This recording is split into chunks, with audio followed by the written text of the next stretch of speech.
2, 1, go. Let's understand things realistically verbatim to government side. They say their entire case is perfect, i.e. regulations or nationalized markets, which are built on WEP, by the way. They talk about age restrictions. But if corporations say doing drugs is cool, but I'm 16, wouldn't me and a bunch of 16-year-olds decide to go to black markets anyway? This is where you answer my POI and not just dismiss it, which also goes to Matthew. Because if you have a mitigation, you also have to mitigate the existing factor as to why people would want to be able to go to these drugs at the very end of the day, rather than calling it an inevitability. In your side, you allow advertisements to happen because you behold in drugs to corporations, which shoots them back in the foot. But they also say stigma is bad. So, if stigma is bad, why will people report? Why will people report drug cartels? Why will people report all of these huge black markets? If there's no stigma, then drugs is not sensitive. So why will I also decide to stop doing drugs? This is the thing with cigarettes addiction. People now are fully addicted to cigarettes, but Matthew would probably want to defend that. But then, they also talk about these things, 5 things. They also talk about the existence to mitigate the arrest quota. Notice, arrest quotas, which are already built coming from WIP, by the way, still exist to racism or just framing poor people. They cannot stop arrest quotas because if this is true, especially since even if you don't want to believe me, you also cannot credit government because they do not prove why arrest quotas depend on drug legalization at the very end of the day.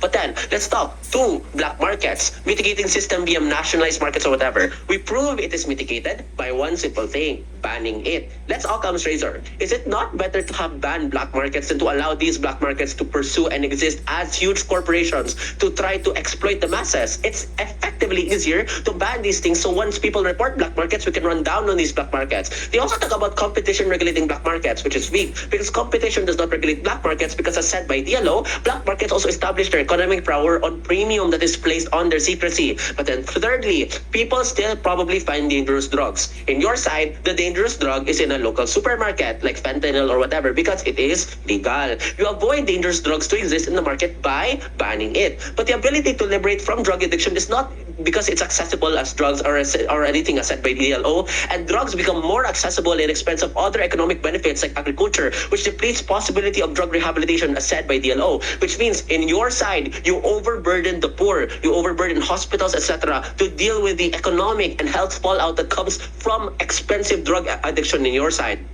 But then, we also add to this, people apparently who are poor do more drugs, but people will decide to find the most harmful drugs anyway, which means in your side, and assuming this is true, this means that people have been highly deregulated via the legalization that they have flooded their money to drug pipelines, meaning it is better if we try to criminalize it to make sure that these pipelines do not happen as much anyway. But it also means that this comes from an affirmation of demand, which is much worse the moment you legalize it and beholden it to corporations. Assuming this pipeline still happens in our side, at least it is significantly less on statistic rather than in your side where it is enabled, which is why legalization on full fronts is bad because corps will tell you that getting stoned and paralyzed is cool. But lastly, social stigma. You cannot avoid people to do drugs, you make people scared, which is their entire case line. Whatever, this is wrong. America has huge drug counseling via selective legalization. Support systems exist because people find social stigma to doing things, which is why it feels bad. This is important. From DLO, guilt is the biggest factor to start opening up, not comfort. In fact, it is always uncomfortable to open up, and the feeling of guilt from doing something makes you open up. But sadly,